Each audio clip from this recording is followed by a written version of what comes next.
Boom. Boom! We're live, everybody. Hey, welcome to Red TV in Conversation. I'm Peter Clark. Just happen to be the host. Here we are hanging out. Good to see you. Good to see you. It's been a spell. It's been a minute. Thanks so much for tuning in, everybody. Hey, if you're here for the first time, I'm super pumped for you. I'm so glad. I so appreciate you being here because you probably heard about it from somebody, or I've bugged you to death to tune in, something like that. So I super appreciate you being here. Hey, if you've been here before and you support the show, thanks so much. It means a lot to me, and I know that you know what you're in for right now, which means you come back for more, and I appreciate that. So please, if you like what we do, please share with your network and like and share and talk about it and join the conversation. Make sure you get in the comments. Tell me where you're watching from. If you got a question for the guest, please do that as well. I'm going to jump into it pretty quickly here, everybody, because we have a lot to cover. It's one thing I just wanted to mention, and I'll talk to Chris about this another day as well. Something. Hey, you might see in the background here, I have this couple little things turned around, but I started a new audio channel, 347 The Juice. And I'm going to be spending a lot of time into the audio world a little bit. So if you're interested in learning more about that, reach out to me on LinkedIn and we'll chat about that and all that kind of stuff. But I love audio. I love old school radio, all that kind of stuff, digital, blah, blah, blah. It's going to be a lot of fun. So I just thought I'd throw that up there because I'm terrible at plugging myself. Look at this good looking fellow over here. Look at that guy. I'm so pleased that he taken the time to join me here. This guy, I've known him for a few years now, and I love listening and watching his content on LinkedIn. So please, if you are running a business, if you're on LinkedIn, you're in business. You're working for somebody. You're working for yourself. You're working for a company.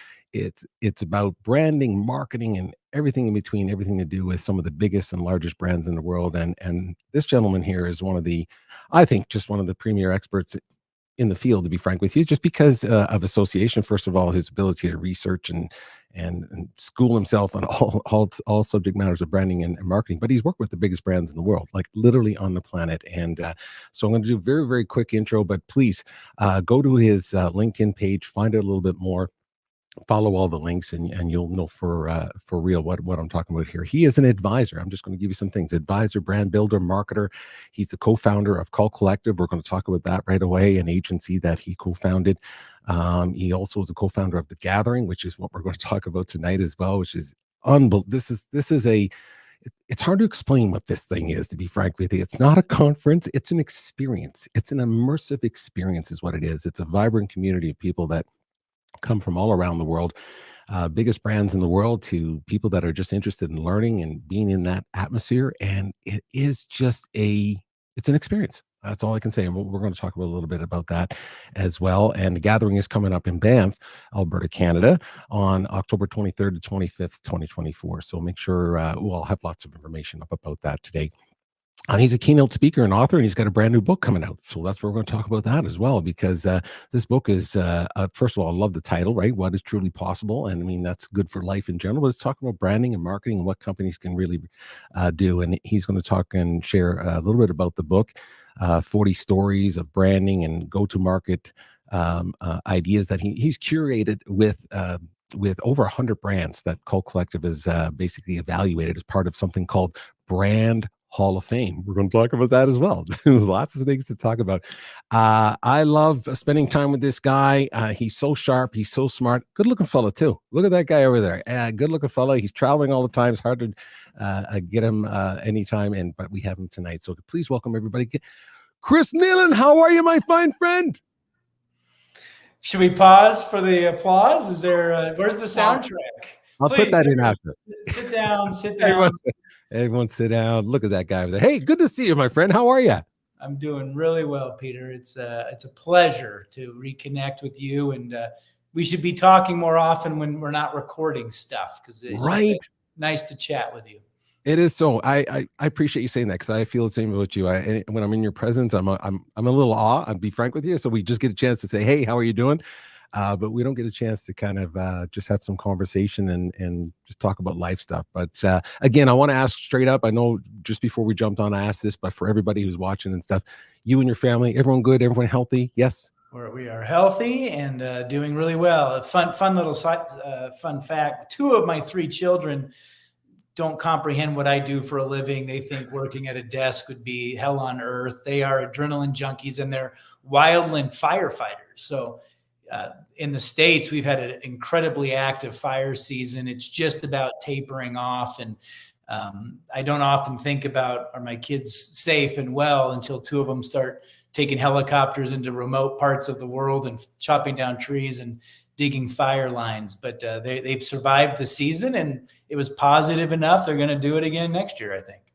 Wow. Hey, much respect for that. And of course, you've lived in Canada. I know you have a connection to Canada, very, very much so, in Western Canada. And of course, we have been in the same boat. We've had tremendous amount of fires this year, and people from all over the world have flown in to help Canadians deal with that. So much respect to them and for what they do, and I applaud them for that.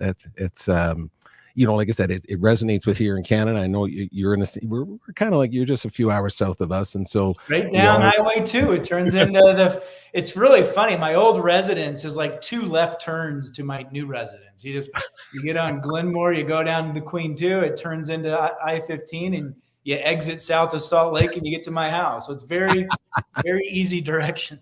That's a good way to say to people, hey, I don't live that far from you. You can come visit. You know, I don't live that far. 2 left turns. Couple lefts. There you go. Hey, there's so much to cover, and I want to be respectful for your time. And so thanks for taking the time out, because you have a couple super big, well, first of all, one giant event coming up called The Gathering. We'll talk about that. You have your book launch that's coming up related to that as well. I think the Brand Hall of Fame is something that's going to happen during that weekend as well. That is coming up. So there's lots of things to cover. And so let's just start. It'll jump right in real quick here. I want to show the websites to everybody, cultideas.com. Go there and learn everything you can. Believe me, if your company is thinking anything about improving your branding and marketing strategy, go there and you'll see why you need to talk about that. I'm going to get you, Chris, to talk about that in 2 seconds.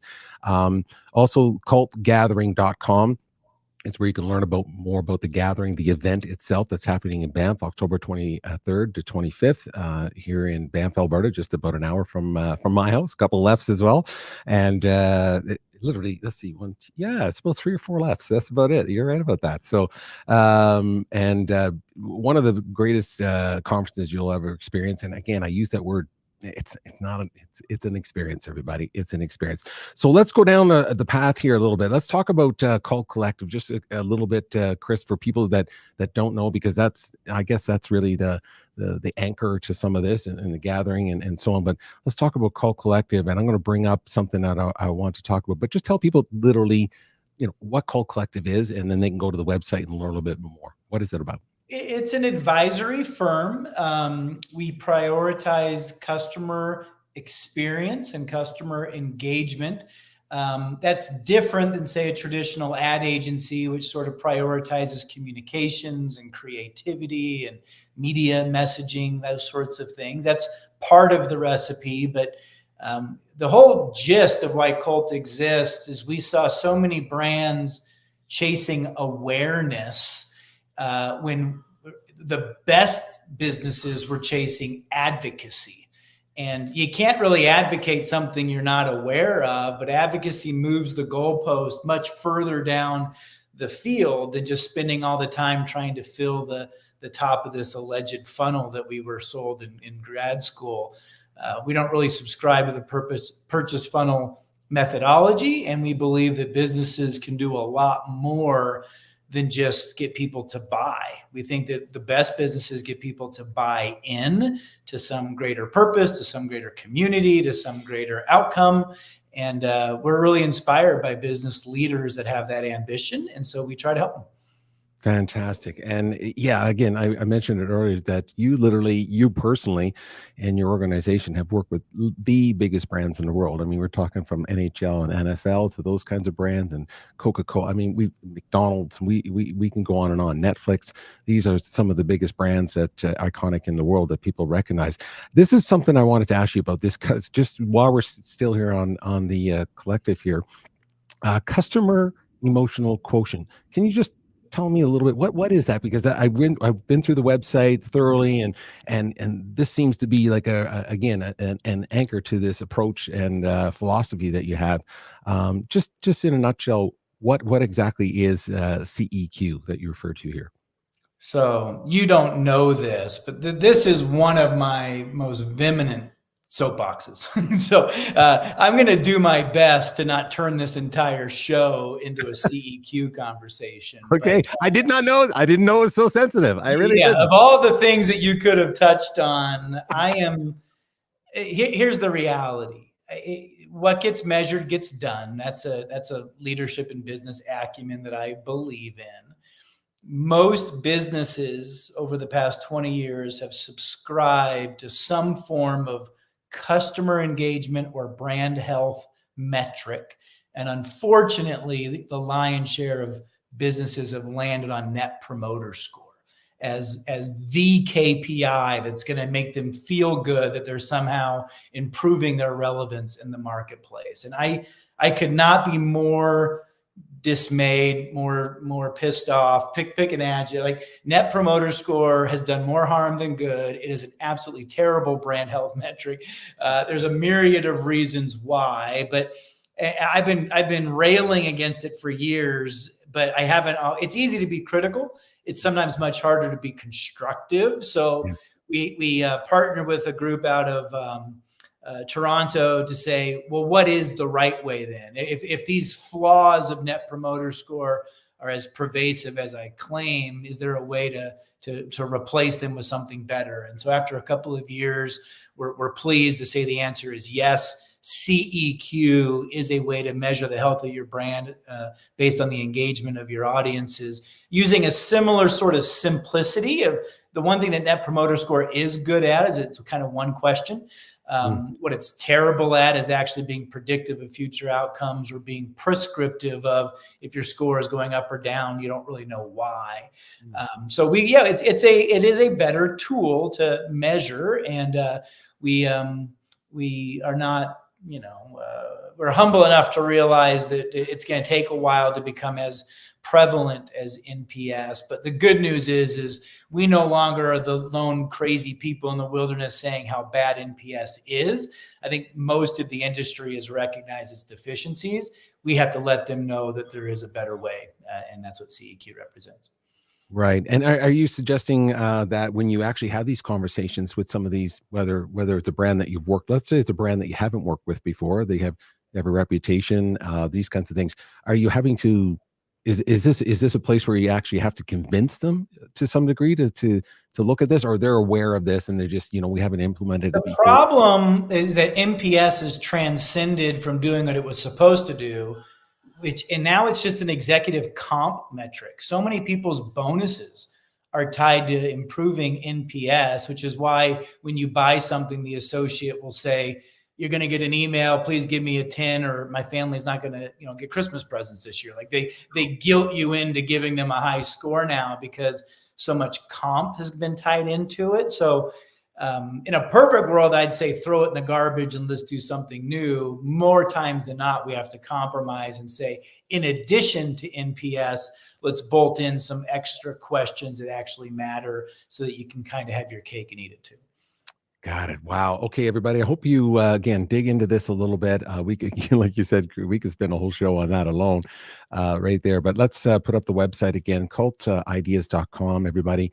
Again, the methodology that Chris was just talking about is actually explained quite well there, but obviously not to the detail if you were to work with them one-on-one. So look into that, please. Check that out.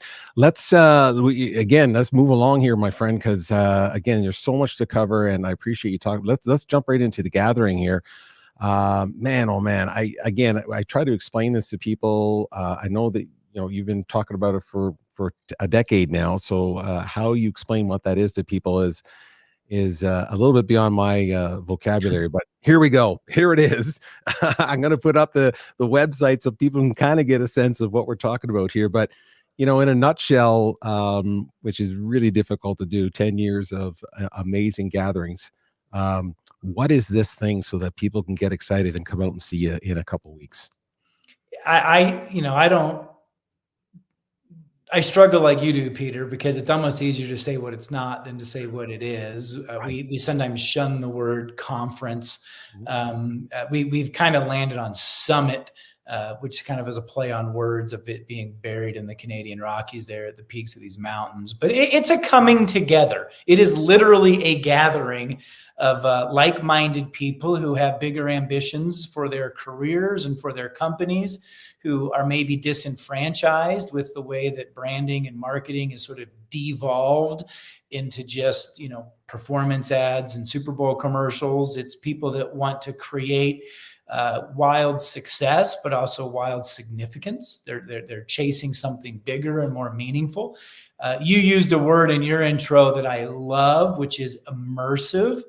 It is a very immersive experience. We sort of like sequester ourselves in this 150-year-old castle that there's really nowhere to go, right? Like, it's not like we're racing to a Vegas show or a New York play or a Miami club. It's like we're here. And so, speakers that were on the stage inspiring you are now sitting next to you, listening to the next speaker that's there. So they're smart enough to teach, but humble enough to want to learn. And it's just a really special community. I've been, I played a role in standing this thing up, but it's outgrown my capabilities, and a wonderful team continues to make it bigger and better every year, and amazing partners that have. The whole thing is crowdsourced, basically. Sponsors and speakers that have bought into this movement or this mission come back and contribute and make it better. So every year, more smart people kind of get on board. And I know we'll talk about the Brand Hall of Fame in a moment, but that's sort of just the latest iteration of people saying, this is great, but what if we did that? And these little you've been multiple times. Hopefully you've seen it continue to get better and better each year.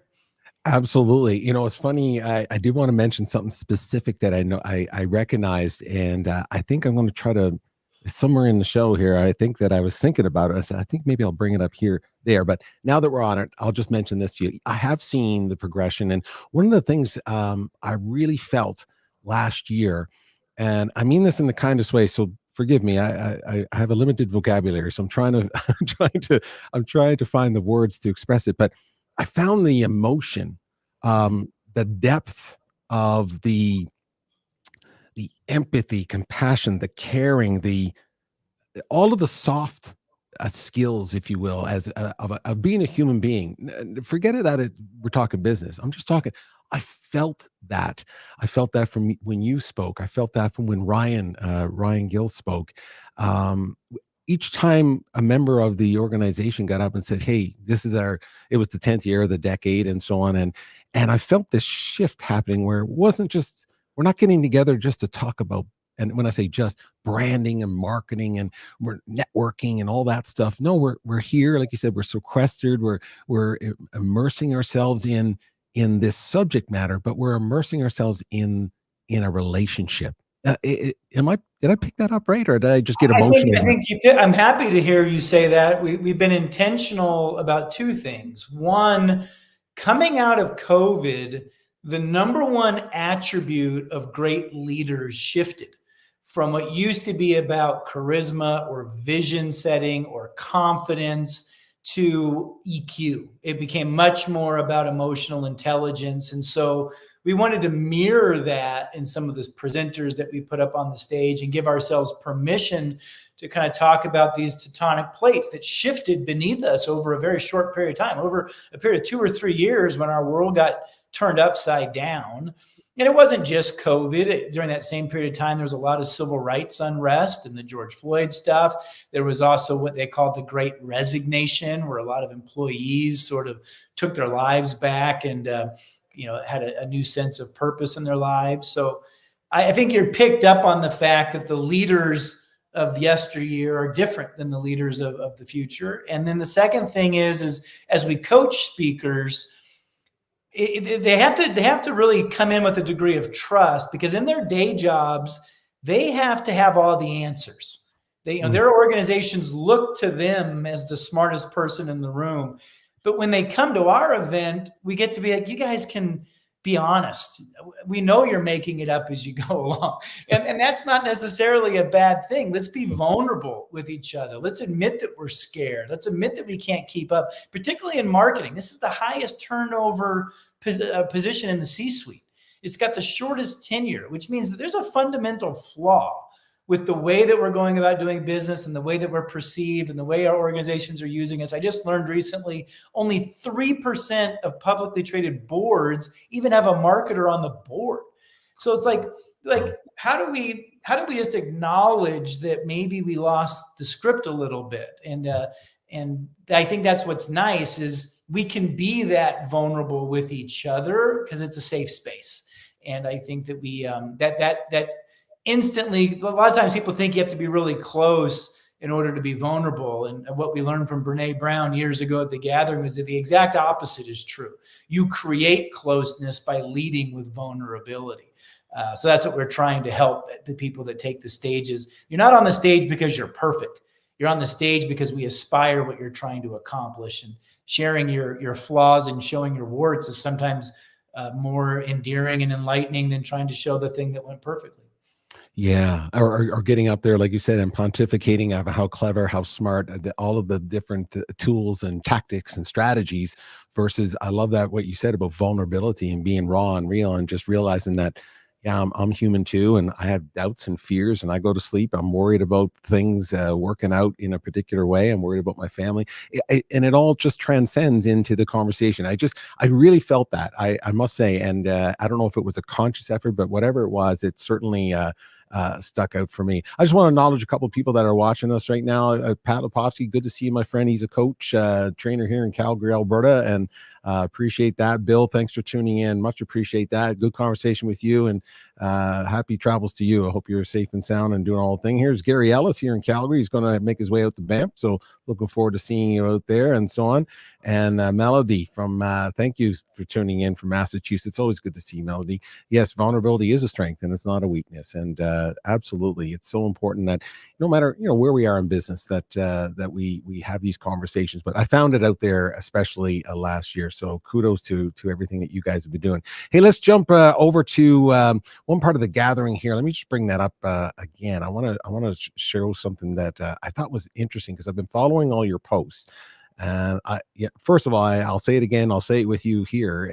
Again, I learned so much from every single thing that you post. It's so thoughtful. You put a lot of work into it. So I hope more people are tuning in and reading what you put out there, because you give pause for thought in everything that we're doing, whether it's a big company or whether you're a solopreneur trying to figure out how to brand yourself and these kinds of things. So I hope people, you do great work, buddy. You really, really do. So let me just move over here. I wanted to show the speakers. Let's show what we're talking about here to everybody. I think this is super important just to kind of give what we're talking about here. There's a couple guys there I sort of recognize. The second guy seems to be a new guy, going to do okay for himself. The first guy, Jesse. But let me just scroll through some of this. Just chat along the way of this incredible lineup that you have this year.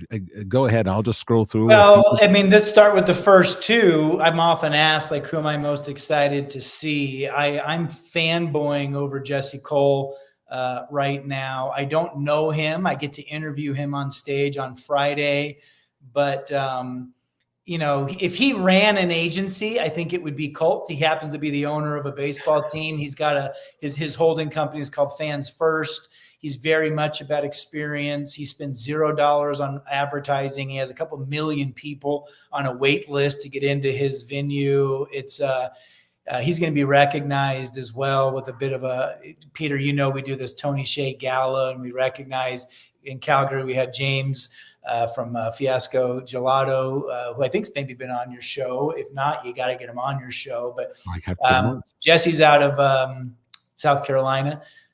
Georgia. And thrilled to have him. And then Gary Vaynerchuk, was our big reveal this week. We like to we're so grateful for people who take the bet. They buy a ticket in November or December, and then they have to wait for the lineup to be revealed. And they're just trusting that we're going to put together a good show. And we always like to, about the time we sell out, it's kind of like the Steve Jobs and one more thing. And then he hits you with something awesome. So we sold out last week, and then we hit the world with, and by the way, if you happen to have a ticket, Gary V is going to be there. And we did open up kind of it's not quite standing room only, but there's a tier of ticket that would let you come in and see him, because we know he's a draw. But what's nice about the conference is he's not the draw. We've got people. When you have the NFL and Levi's and McDonald's and Coca-Cola, and I'm also thrilled to have MTV. A lot of people sometimes raise an eyebrow, saying it's 1990 and they want their MTV back. And the reality is MTV is a generational icon. And what they transformed with music television in the 80s, and then they did with reality TV in the 90s and 2000s, and what they're continuing to do with pop culture internationally. We have a lot to learn as brands pivot to stay relevant. And then some of our favorites, Barbie was the big hit last year. She's coming back. The NHL was honored in like year 2, and Brian's coming back. And then Yeti's been there before, and Pinterest is coming for the first time. And it's like you can pick any row and find something kind of remarkable to see and learn. And we really try to curate it so that big brands have something to learn from their peers, but entrepreneurs have a lot to learn from Converse. Entrepreneurs have a lot to learn from an established brand like Porsche or Carhartt or the Lakers. So I really encourage people to break out of this idea that I need to go to a healthcare conference to learn about healthcare, or a retail conference to learn about retail. No, you need to go to a brand conference to learn about how to create businesses that people give a damn about. And you can learn that from businesses that have achieved enviable levels of success. Absolutely. Well said, my friend. And as I scroll through here, and I'm no disrespect to anyone that I'm not stopping upon, but I'm just going to throw out a couple of one-liners to you that stand out for me just in conversation. And so I'll just pick them real quick. And if you want to add something, great, but I'll give you an example.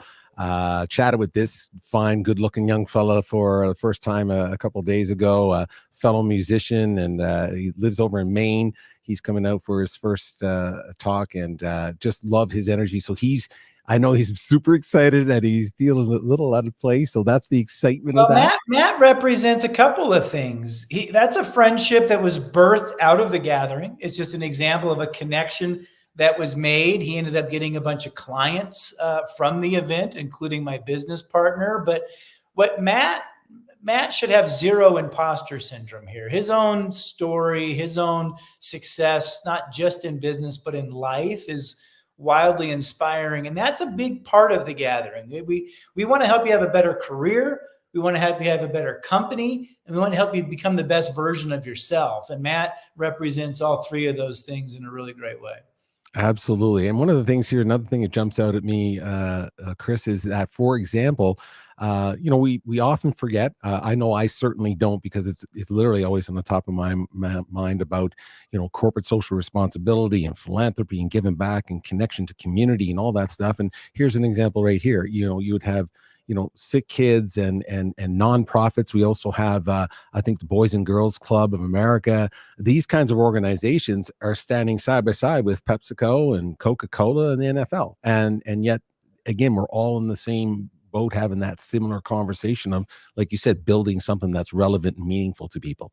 Yeah, I'm really happy you stopped on Kate, because first of all, Sick Kids has been in our evaluation set for, I think, almost since we started. What their company has been doing, we always want to honor at least one nonprofit: Big Brothers, Make-A-Wish, Charity Water, Movember, these type.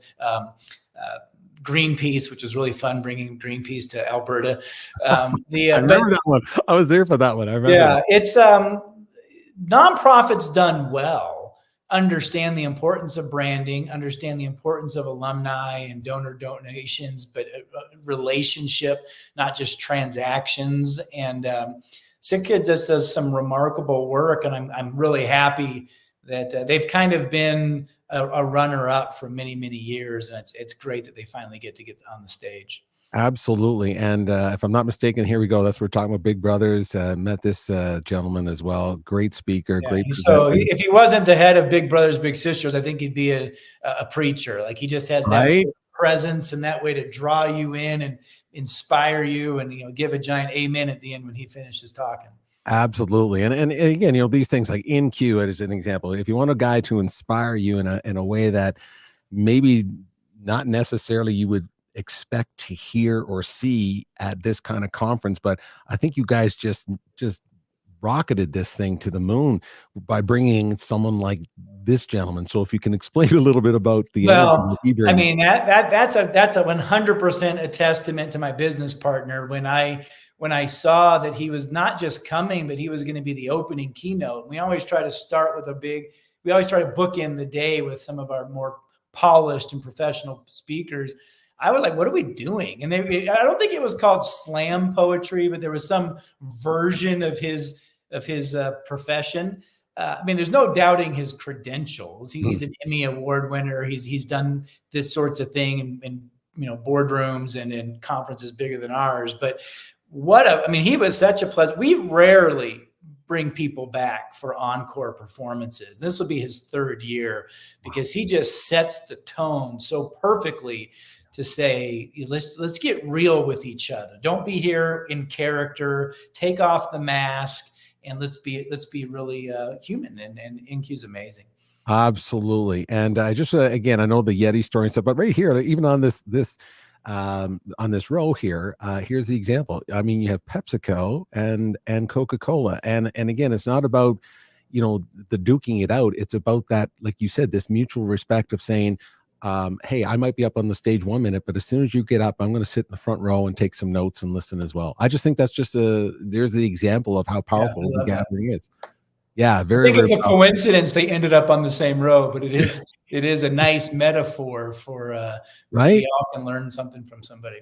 Absolutely. I want to give a shout out to Tyler. I was just sort of exchanging messages with him. I was hoping even he'd pop on and say hello to you, but he's doing something tonight. He wanted to say congratulations on the book, and he can't wait to see you. There's another fine gentleman that I love. Tyler's been a long time. I don't. It's got to be year 2 or 3 that we first bumped into Tyler and Tony Hsieh, may he rest in peace. He loaded up a bus of executives and road tripped to Banff for years coming up from Vegas. And I just think, he used to be at Zappos. Now he's contributing to just the city of Vegas. And I never get tired of listening to Tyler talk and teach. Absolutely. Absolutely. And there's the MTV. I wanted to show the representative you just mentioned about MTV. Absolutely. I mean, it's such an iconic thing of my vintage anyway. I grew up, again, at a certain age where I would imagine MTV played a meaningful role in your upbringing, Peter. It just so did. I mean, back in the days of throwing in a VHS cassette to try to record some videos that just came out.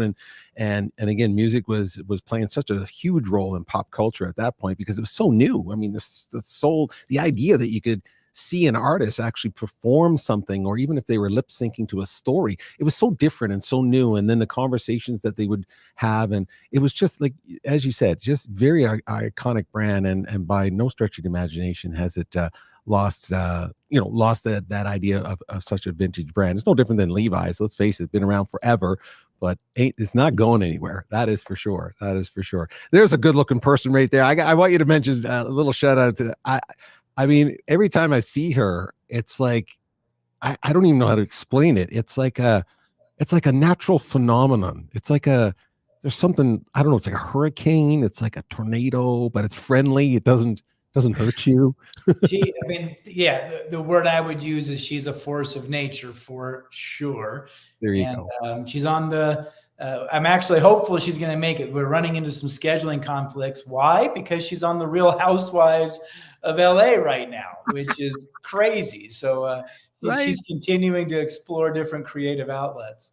Right. Well, I'll tell you, there's something. So going back to here, because I know that you've been posting about Jesse, and I love that, and I've fallen in love again with his content and all that kind of stuff.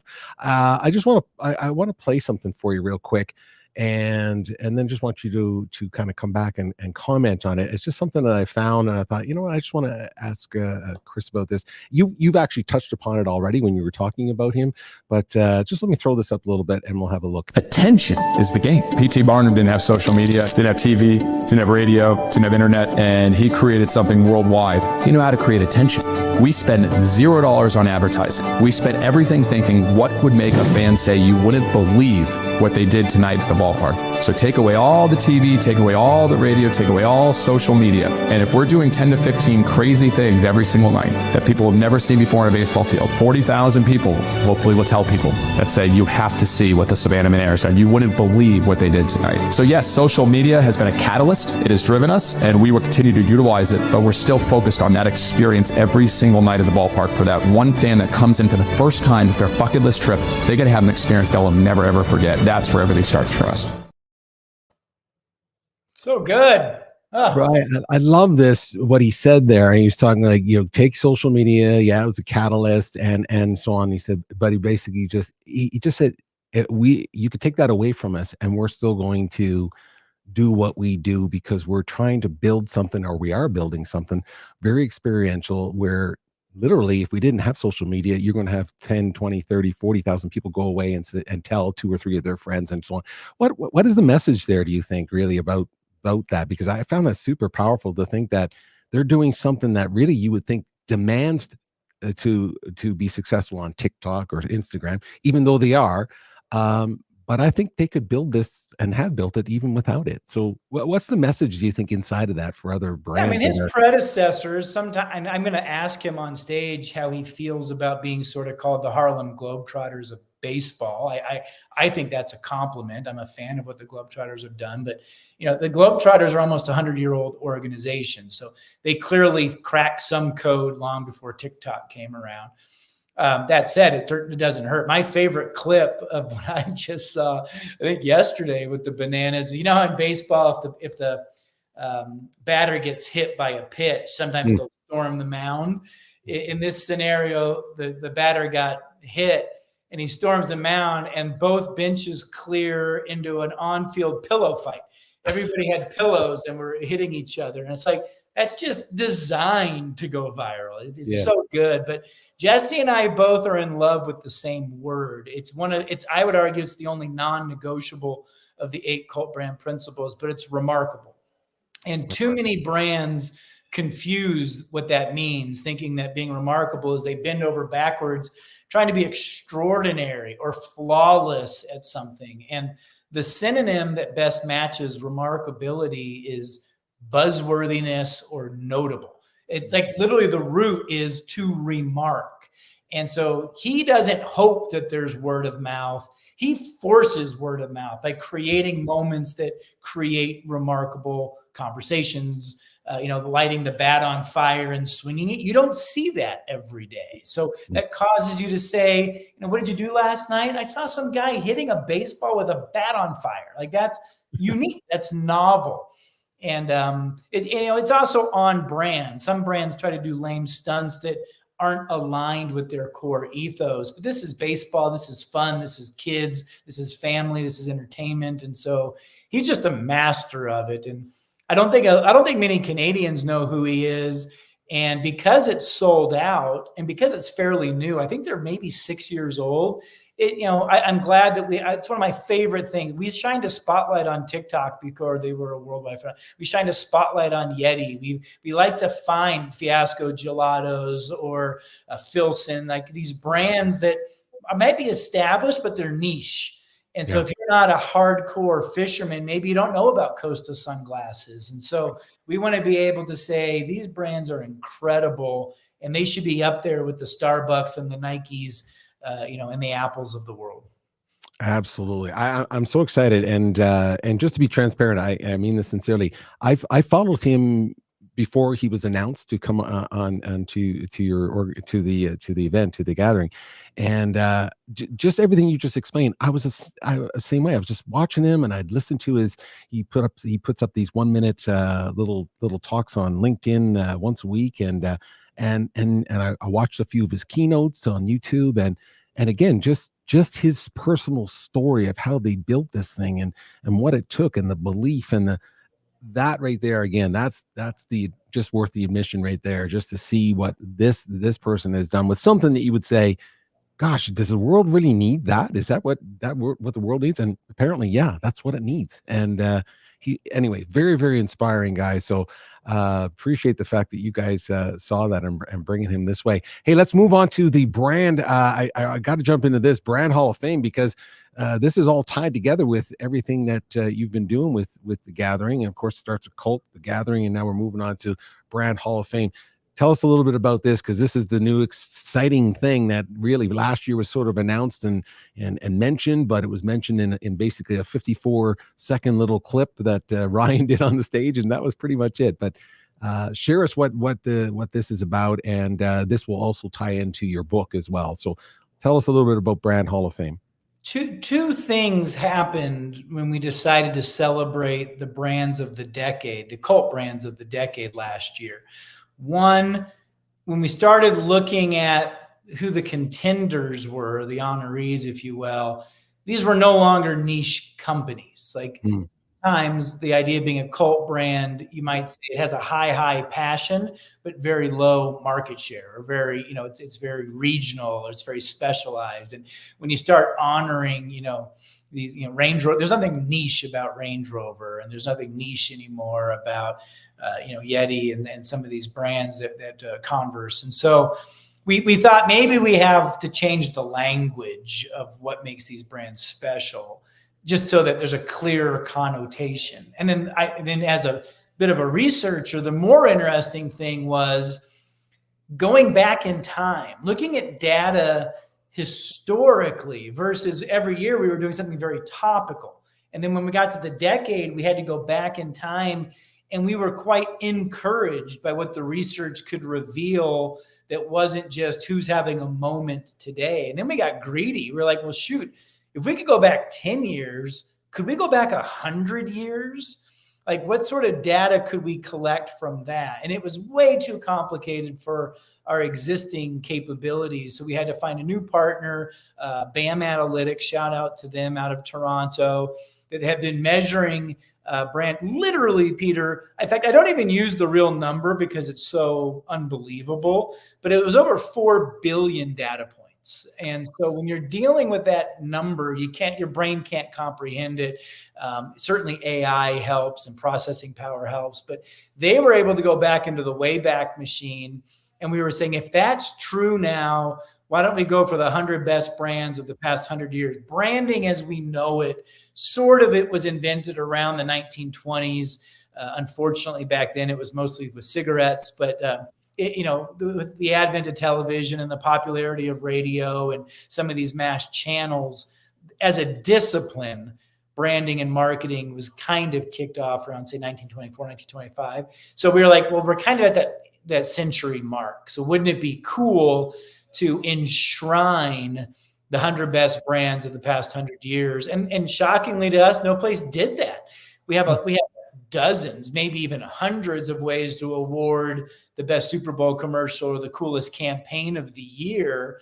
And we have some personal halls of fame for agency leaders or corporate presidents, but nothing that honored the brands themselves. So if you're a kid today that wants to understand, what made Sears so relevant, you don't know that Sears was once the largest employer in North America and was initiated everything we know about catalog marketing, retail marketing, online marketing. Like, they were a pioneer.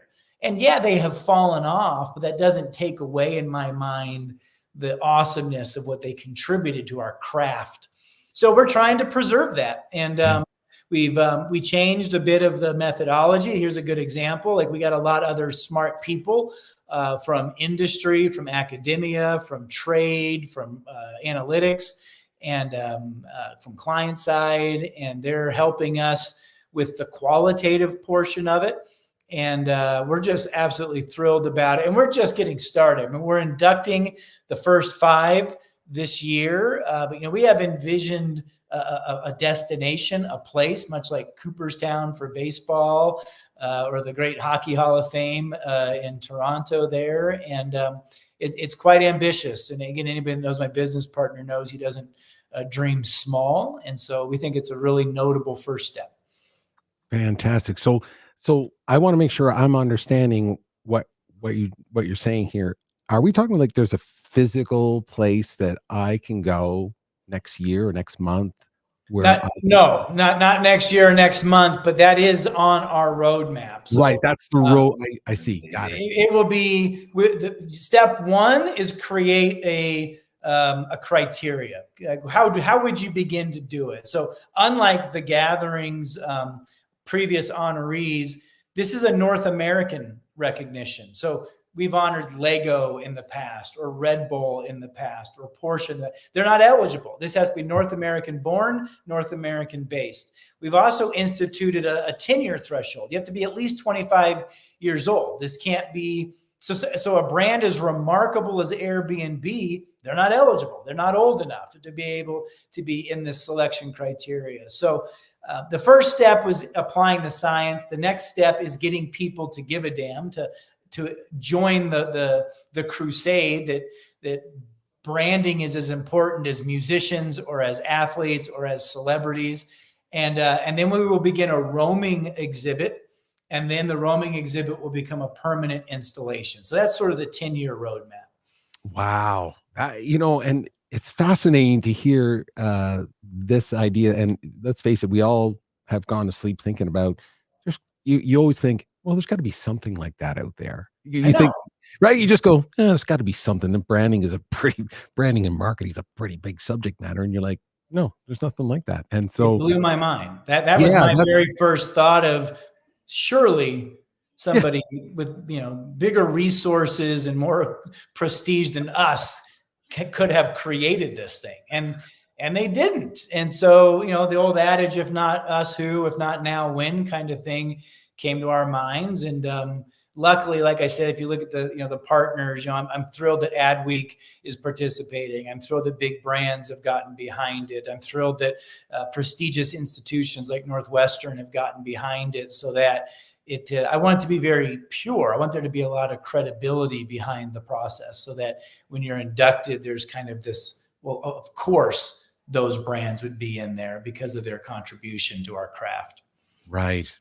Wow. It's such a vision. It's such a monumental sort of, it's the beginning of that, it's that first brick in the pyramid, I guess. It's just, it's something that you can feel that's going to stand the test of time, just simply because, I guess our whole global economy really revolves around brands. Are as much culture now as movies and TV shows and apparel and, music. And, they deserve a real special place in the hearts and minds of, not only does it keep the economy going, but it creates connection. You mentioned that you saw me in San Diego.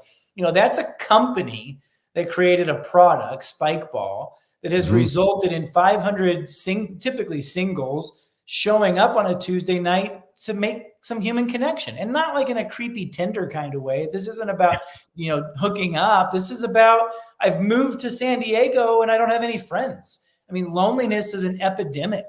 And for a company to help combat that in a meaningful way is, I think, just really special. And I think that we should acknowledge the role, the importance that they play in our lives. Absolutely. Well, you almost led me. We're going to go there, just so you know. I got Spikeball on the list here to chat about. So, because I know you're doing some work with them, and I know you're super proud of it. So I wanted to make sure everyone knew what you're doing with that. This Hall of Fame, though, the criteria you just talked about leads us into the book. So let's jump into the book. Congratulations on writing a book. I don't know. I think what's happening, Chris, in the world, and I mean this in the kindest way I can say it, is that things become ubiquitous, and they're people sort of, we take them for granted, and I think books are one of those things. I think it's kind of like having a phone now. You have a camera on it, and because you can record a video now, everyone's a filmmaker, and because you have a word processor of some sort, and you now everyone's an author. And that's not the case. It's still a lot of work to put together a thoughtful, meaningful piece of content that turns into a book. And so congratulations on that, my friend. It's a hard thing to do. And so tell us, so the criteria for the Hall of Fame is sort of what this book is about. So tell us a little bit about that. I'm going to put up some content that you were kind enough to share with me.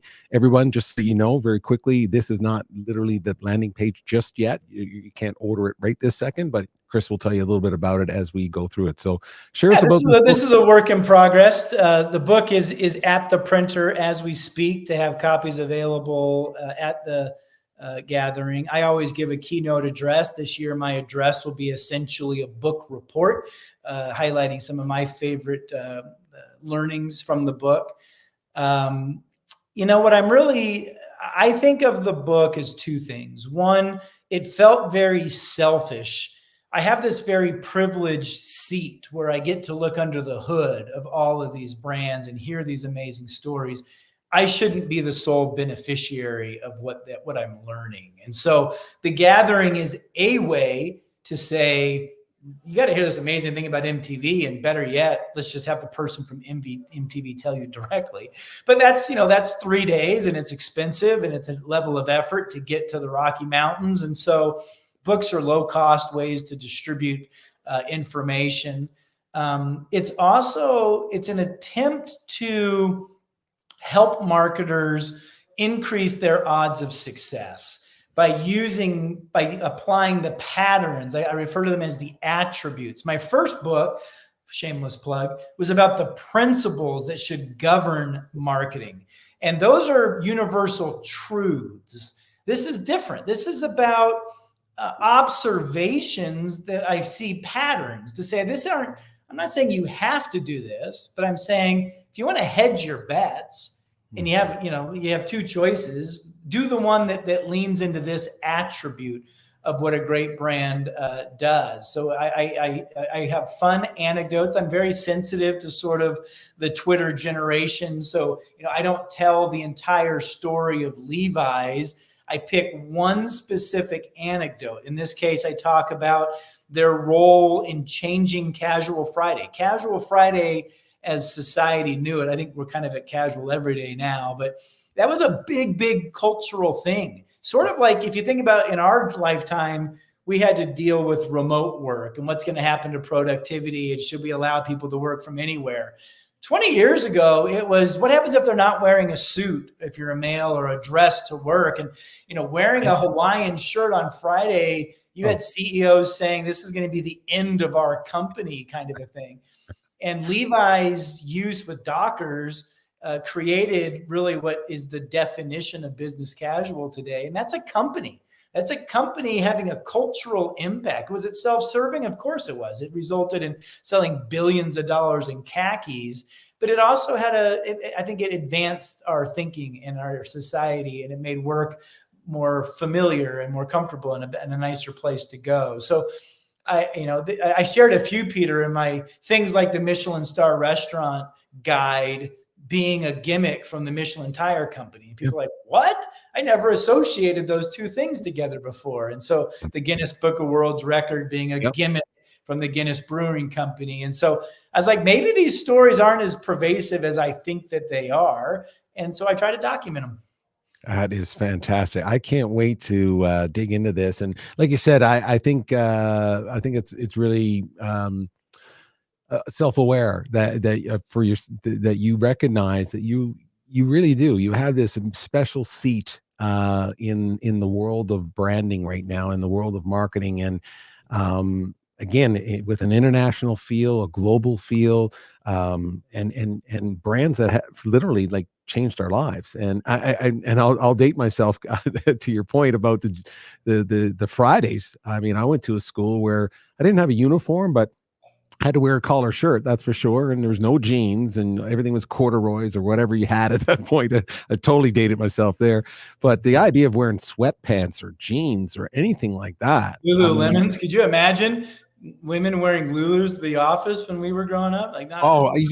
It just like you said, it just wasn't even on your radar. Your head would turn around. I mean, to think of that. And then eventually, like you said, it was like a jean day. You'd have jean day at school, and you'd pay, you probably pay $5 to go to a charity or something, raising money for school funds or something, so you could wear jeans. And that was just a huge thing. And like you said, now it's become this kind of a part of our culture where sometimes when you see people dressed nicely, you go, what are you all dressed up for? You got an interview? Or, it's right. Yeah.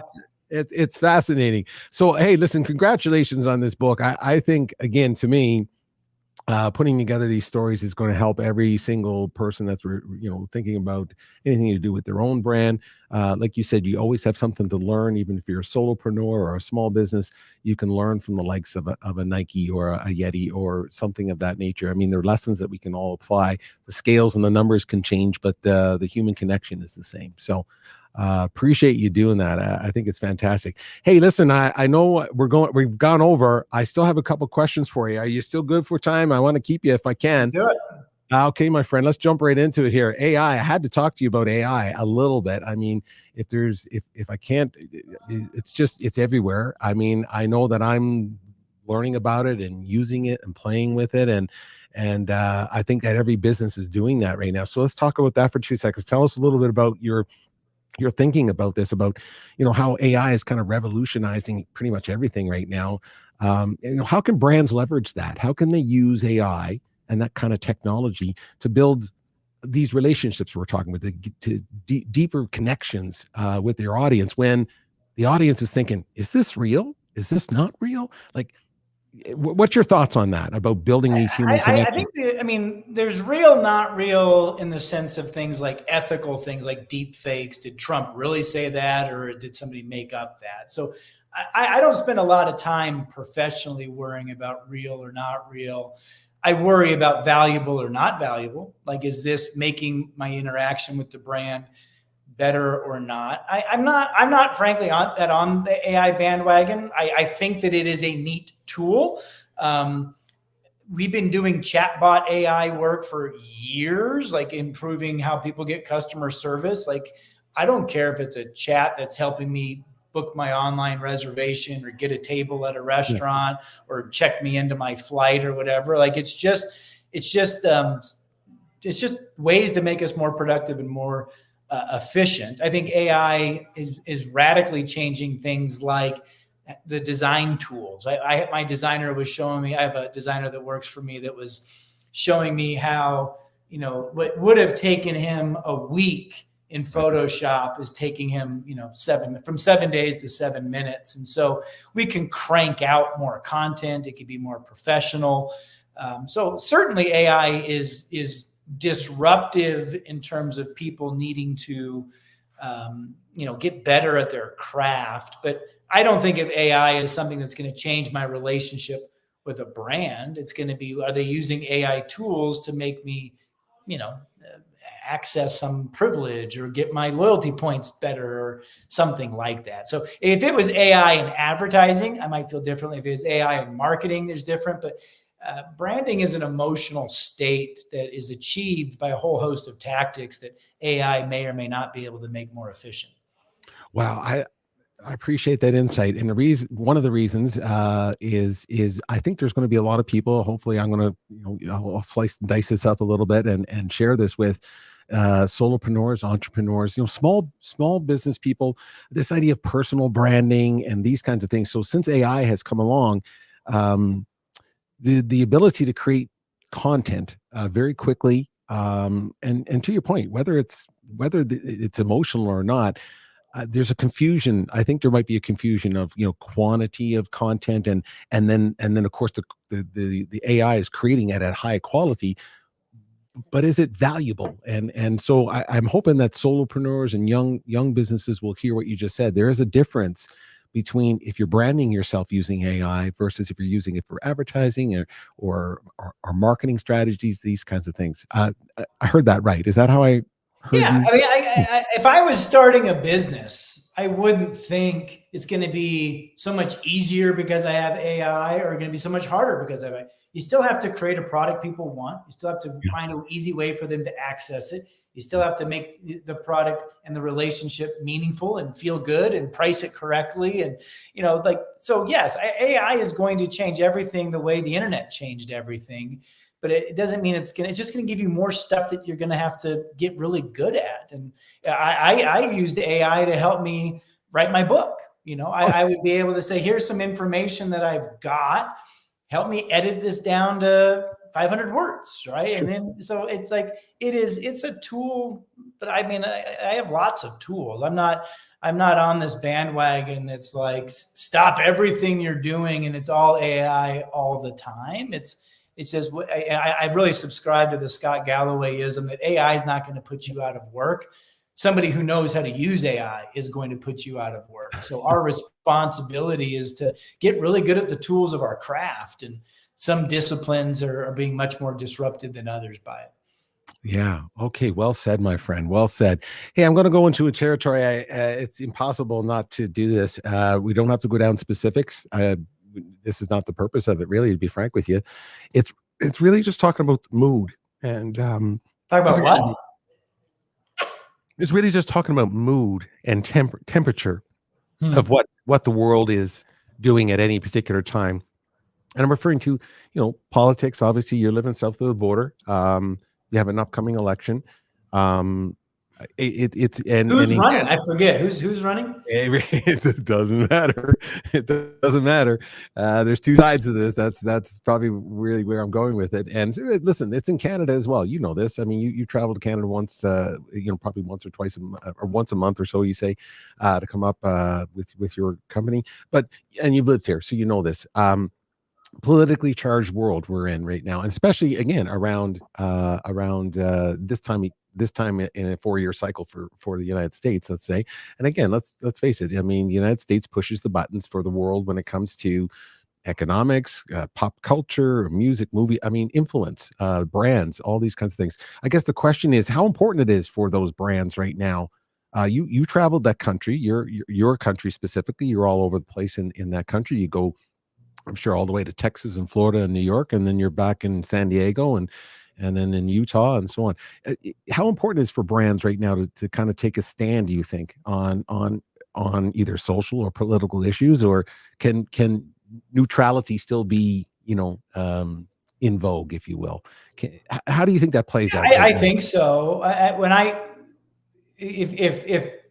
If you didn't provide that context, I just saw your question there, the connection between politics and branding. Where my brain first goes is to noise. It is so noisy that if you are a brand trying to get attention, if you're trying to buy, a CPM-based ad platform, like the political landscape pours hundreds of millions of dollars into already crowded channels, that it's crazy. I mean, the media establishment is self-serving and trying to make sure that politics is as polarizing and they gamify it because it's good business. Like there's a lot of noise. I think that my advice to brands when they ask me about this is, what is the role of your political stance in your brand today?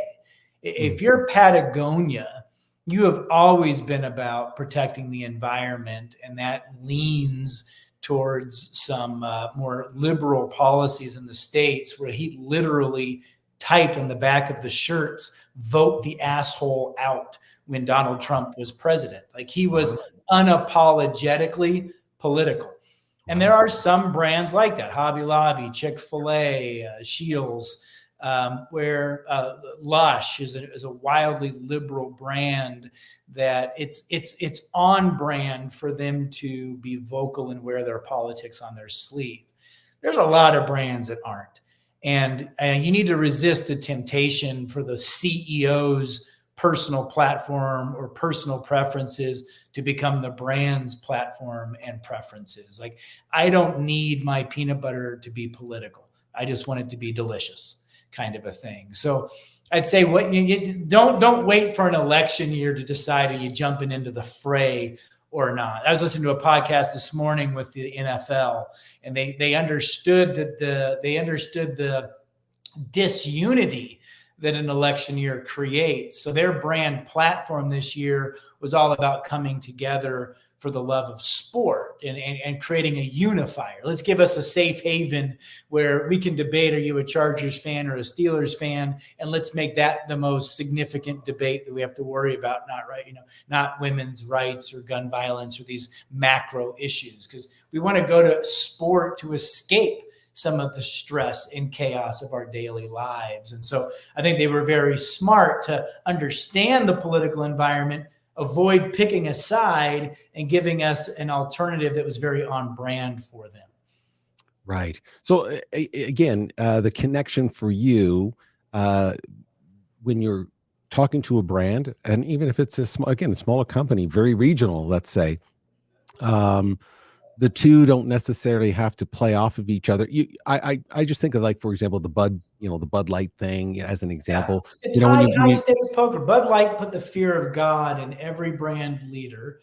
And it reminded us that best case scenario, 52% of the people are going to agree with you, which means 48 to 49% of the people are going to hate what you've done. And why do that unless, again, it's integral to what you stand for as a business? But, Snickers stands for eradicating hangriness.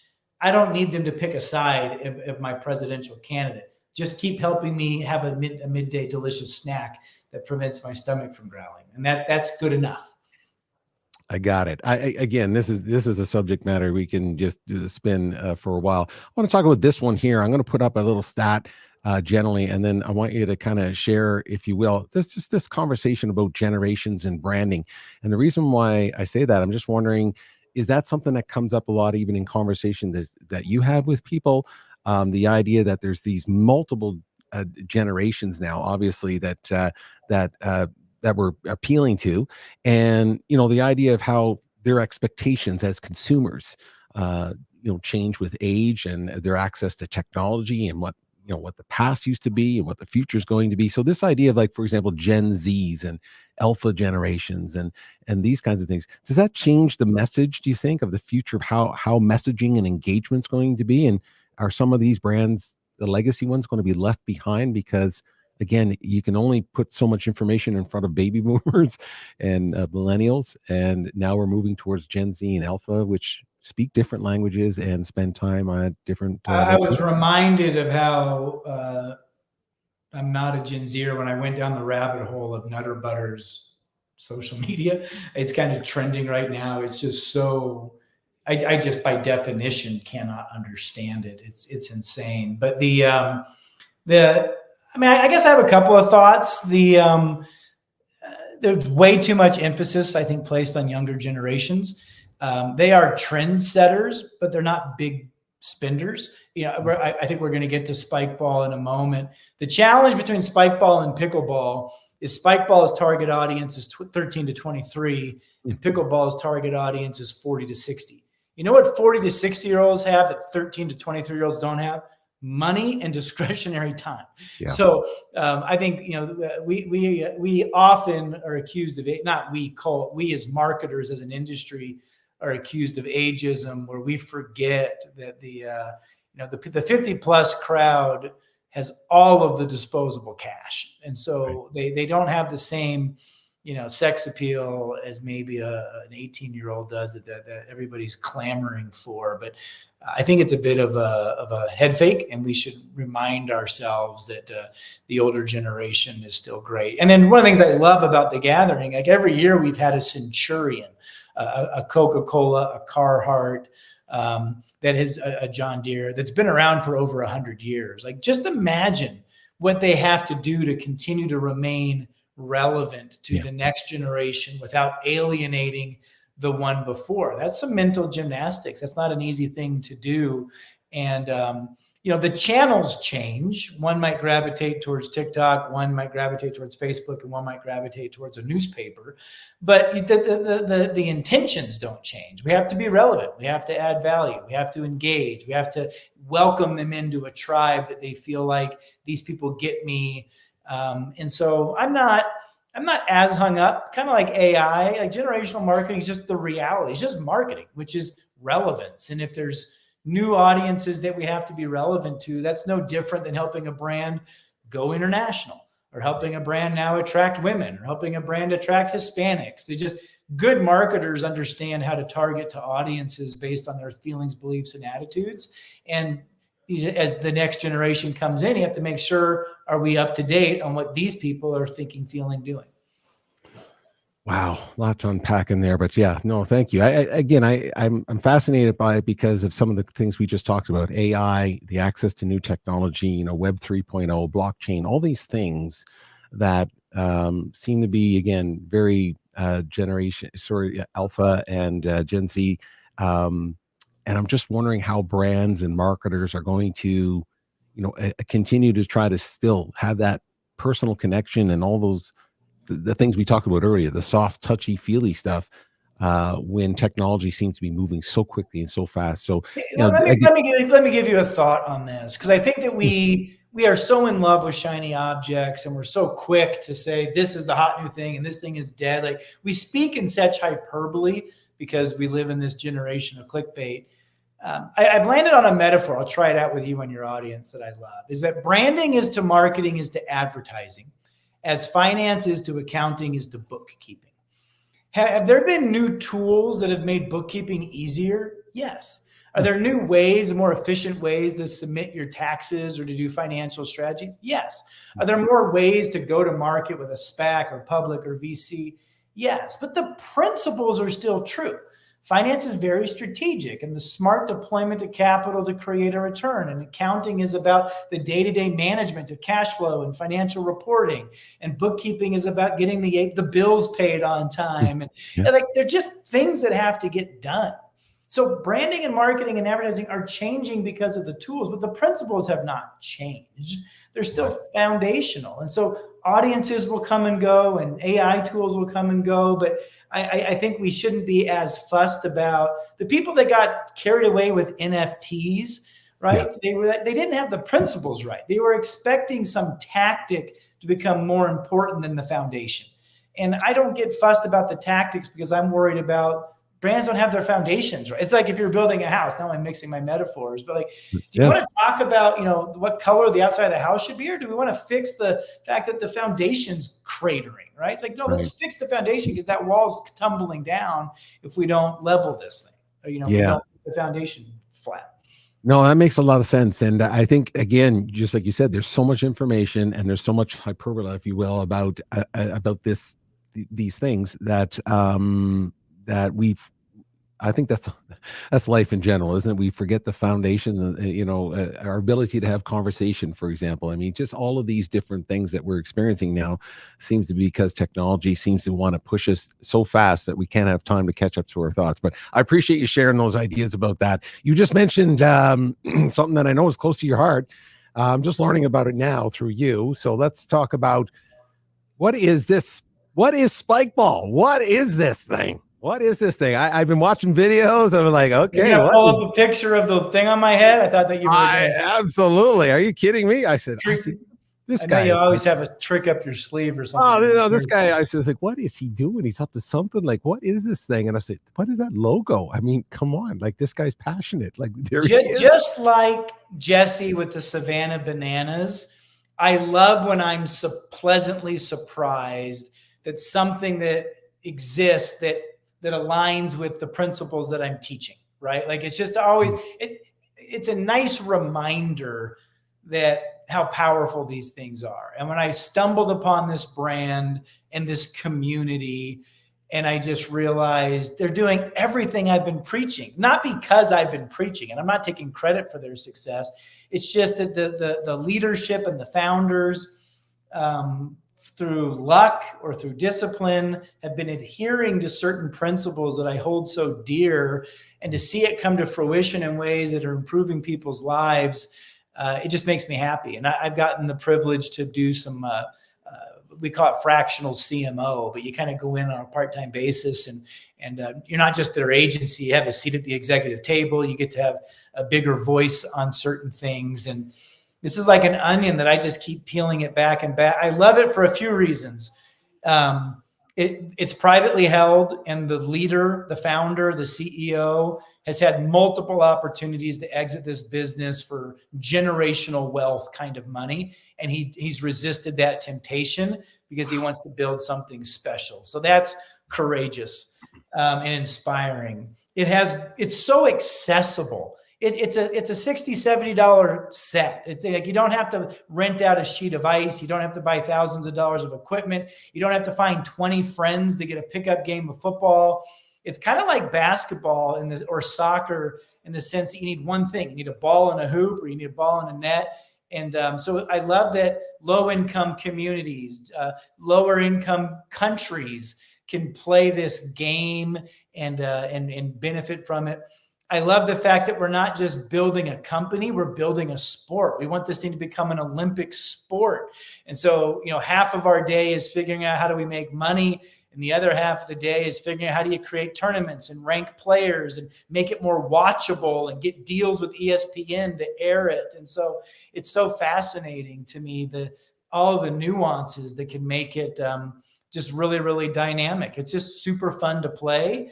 And I've seen now, people have gotten married because they met playing spike ball. People have made side businesses by creating events and tournaments by doing spike ball. We're trying to get it into junior highs and elementary schools to fight childhood obesity and screen addiction and all these societal ills where people are not as healthy and as fit as they need to be. And so I can't say enough good things about it. I'm loving my engagement with them. Well, I think I think what's so exciting about everything. Well, first of all, I heard all of that excitement in your voice, but I've been watching this stuff. So I'm going on their Instagram account and I'm looking at this world tournament and these championships and these people from all over the world, a team from Hong Kong and Indonesia. And I'm like, what is going on? What is this thing? I'm just going to play a little clip here for just, I want people to see what this is. And team starting on opposite sides of the net. Once the ball is served, you get up to 3 touches to try to return the ball back on the net, just like 2-on-2 volleyball. Think bump, set, and spike. What makes round net unique is that after the serve, there are no sides or boundaries. You can run, pass, and spike the ball off the net in any direction to try to win the point. When a team fails to return the ball, the rally is over and the other team receives 1 point. That's about it for the basics. I mean, and I've been watching the clips. They're playing it in water. You're playing it in the beach. You're playing it at picnics. You're playing it at family reunions. As soon as I saw the tournament stuff, as soon as you just said that, ESPN and Olympic, I was thinking that is so going to happen. I mean, it's just so going to happen. If breakdancing gets in, we have a better shot than they should. Right. I mean, seriously, but you've done just an amazing a job with this. And so again, your role specifically is really, I guess, working closely with the president and the team there to what's the next what's the next step? Is that is the global domination, Peter? I want a spike ball set in every backyard. I want a spike ball set in every school. I want there to be professional athletes who make a living playing spike ball. I want it to be something that we start to root for our local team.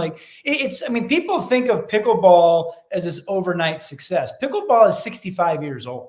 It kind of exploded in the pandemic, but spike ball is a decade old. This is still in its infancy, and yet its growth rate and its potential is already so much higher than what, I've been studying Formula One, the World Series of Poker, cornhole. How do sports gain mass adoption? And, part of it is, like I said, the accessibility, the cost of the equipment. And some of it is just something about the gameplay itself. I mean, this guy he didn't just, invent the product, he invented the rules, right? It's just kind of like, how many people do you know that invented a game that has now become a global phenomenon? I think it's amazing. And as soon as you said that about like ESPN and seeing it on TV and so it's, you just see it happening. You just see, school teams. You can see this being a school sport. I mean, no different than a basketball team or a badminton club or something. It doesn't matter what it is. It's going to be, you're going to put your jersey on, you have your school logo, and you're going to go play the guys and gals down the street. And you're going to have tournaments and championships, and from there it grows. So I wish you great success with that, my friend. I mean, that's like you said, who gets a chance to kind of jump into some things that are starting from, I know it's been around since 2008. I think you said, and certainly on the website it says that. But the idea that its time is probably coming, and it's probably here now as we see. So I recommend anyone, anything about spike ball, just jump on the website, but go to the Instagram account and just watch what they're posting, and just watch the people, how they're interacting and so on. It's families, it's young people, it's all kinds of destinations. I mean, can you see a world tournament on the beaches of Rio de Janeiro, for example? Yeah, you could absolutely, with monster sort of type of advertising and sponsorships and television rights. And yeah, man, that's going to be exciting for you and the people involved. I'm new. I take zero credit for where they're at, but I hope to have my fingerprints all over where they're going. Fantastic. Well, that's fantastic. I'm glad we had a chance to touch on that, because I saw that and I saw you with the logo. I said he's literally wearing that on his head, so he's pretty passionate about it. Hey, listen, I'm going to keep you for 5 more minutes. If you got 5 more minutes, and I know this is the part of the show that you just like, oh, he's not going to do that, but I'm going to do it for 1 minute, only 1 minute. I promise you, I will not keep you for more than a minute. But I have you here now, and so I'm thinking like, I love picking your brain about different things. And so anyway, we got to go in this direction just for a minute.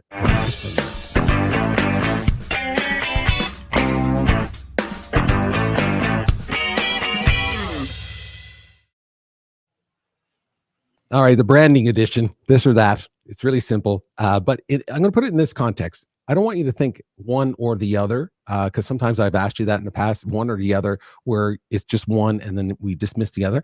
I just want you to pick which one for a brand, for an organization to work on first and get right first. Okay, out of these 2 things. That's all. I'll ask you a couple. We'll put up a clue, just so that you know, because he's thinking, I know he's going to think, don't like this last, Peter. I'm going to put a minute on the clock right there. It's ticking right now. Brand loyalty or brand awareness? What do we work on first? Brand loyalty, brand awareness. You have to have awareness before they can be loyal. They have to know who you are before you can get them to love you. It's like you have to date before you get married. Perfect. There you go. Global appeal or niche market? As a guy who focuses on cult brands, I love niche. I think global is fine if it happens. Where people get in trouble is artificially getting to global without having established the principles of niche. And because shareholders or Wall Street demands certain levels of growth, they scale mediocrity. And I want to scale awesomeness. So stay niche for as long as your investors allow you to stay small, because that's where you can be special. And eventually, organically, normally, naturally, you can get to the scale that you need to get to. Okay, perfect. We're gone past the minute. Last one, because I got like thousands of them here for you. But purpose-driven versus profit-driven. Oh, I mean, again, I feel like to work on first. I do believe businesses need to make money. I mean, or unless you're a nonprofit. So I'm not anti-profit, but I think that businesses can do more than make money. So it's profit plus purpose. You can't just be purpose-driven. That's a hobby. So you got to make money. But I just think it's so sad when businesses settle for just financial success when they could have also won over our hearts and minds. Right. And of course, the other way, it doesn't work either. If you have a real strong purpose, but the doors can't stay open, obviously, then the purpose falls through. I got it. All right, my friend. Hey, I only kept you a minute. We could have kept going on. Let's end up with this one, because the future's bright for you, my friend. So I'm excited for you. I just want to tell you that up front. I'm looking forward to the book. I know that the gathering is going to be just a monster this year for you, and you're going to be super busy. So congratulations on all of that. I wanted to say that before we take off here. The future of branding, my friend. Let's take a quick peek. What are some of the characteristics? I think it's bright for this reason. We have too much stuff. We live in a commoditized world. I always joke about, I don't need 18 ranch dressings, but I've got them. I mean, on the store shelves. So in a world of surplus where we have more than we need, a brand has to, or a product has to stand out somehow. And it's either going to be the cheapest to buy, the most convenient to buy, or the most desirable to buy. And very few can own cheapest. You're not going to out cheap Walmart. Very few can own the easiest. You're not going to out convenience Amazon. Nope. So you got to compete on desirability. And that's what branding does, is it creates desirability beyond just the functional benefit. So I'm quite bullish that we're going to have a bit of a renaissance, and the art and the science of branding is going to get reclaimed. Because if I could just say, Siri, bring me some, order me some laundry detergent, it's going to order whoever paid the most money. unless I say, order me some Tide laundry detergent. And so Tide has to make me care of which one's showing up in the box. Right. Wow. Yeah. I love that word, renaissance. I mean, again, we talked about AI and we just talked about technology, and I'm always fascinated by how these things are just steamrolling our memes and our how we think. And then I'm always thinking to myself, how are brand owners and marketers interpreting that steamroller, and are they going to change the language, the approach, all that kind of stuff because of that? And anyway, there's too many questions, too many ideas, but I appreciate that. It's a great way to end the conversation, that there's an optimism about what's coming when it comes to the idea of branding. And again, we should continue these conversations, because I'm going to tell you why. You mentioned it a couple of times here today. I don't know how much information we have to figure out what these distinctions are, but there is no doubt in my mind that the average person, and certainly even some of the people running brands, branding, marketing, and advertising, the differentials between these things and the strategies, they just get lumped into one, and they're just not. And I'm no expert on it myself, but I'm trying to understand it so that when I'm speaking to somebody, or I'm even thinking about my own brand or whatever, whatever I plan to do, is like making sure you're very clear, Peter, on the things we just talked about. Whether it's a marketing approach, is it a strategy, is it advertising, or is it a brand? Does it fit with a brand? Are you moving people to emotion and those kinds of things? So appreciate that. Listen, let's throw up a couple things real quick here. Here's some of the websites for everybody.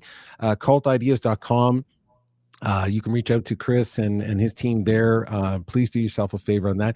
You have some online programs, you have I thought I saw where people can kind of sign up and one-day workshops. We like to say, if you're curious, you may not buy us for a year to come in and advise you, but come in for a day and let's chat about what good looks like and see how close you are to getting there. 100%.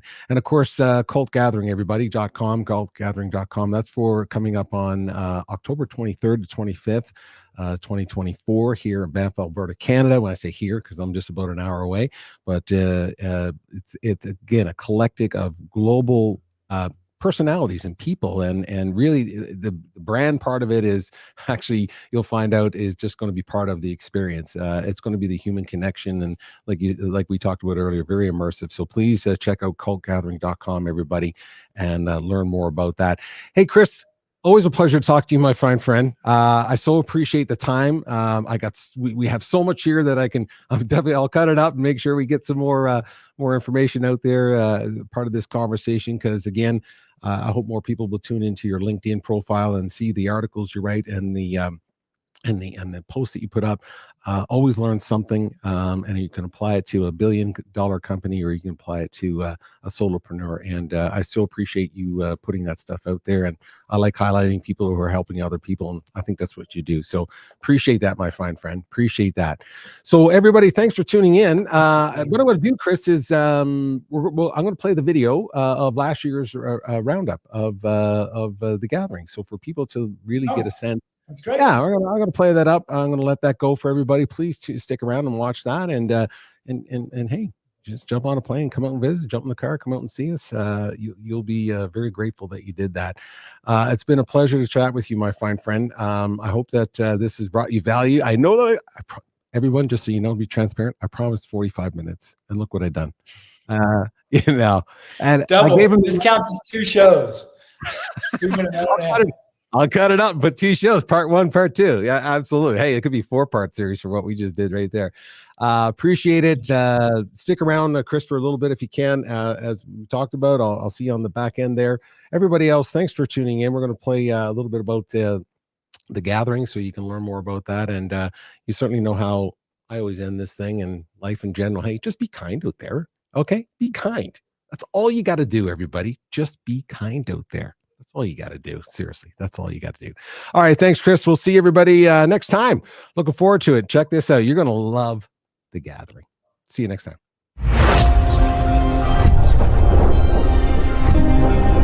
It's about the true connections that happen here. And we've been doing it for 10 years.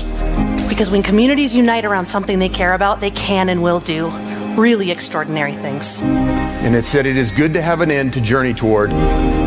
but it's the journey that matters in the end. What's your journey? It's up to you. No one can tell you that's one. Your journey is your journey. Depends on what you feel like doing today.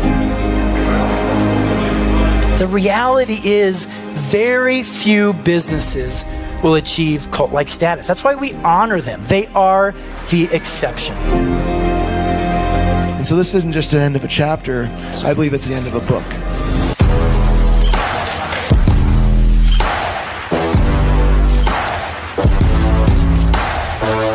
Evolution makes a brand relevant, but purpose makes a brand immortal.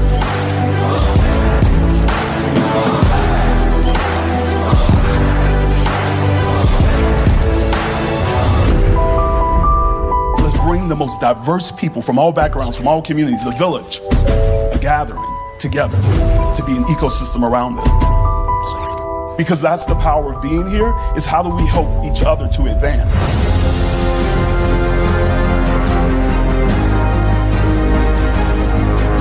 We really need to rethink what we think is possible with this craft that we love and that we claim to be so good at. I don't even like to call it a conference. I call it food for the brand marketer's soul.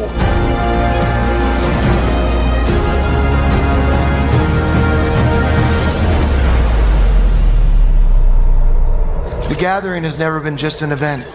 It's been a movement.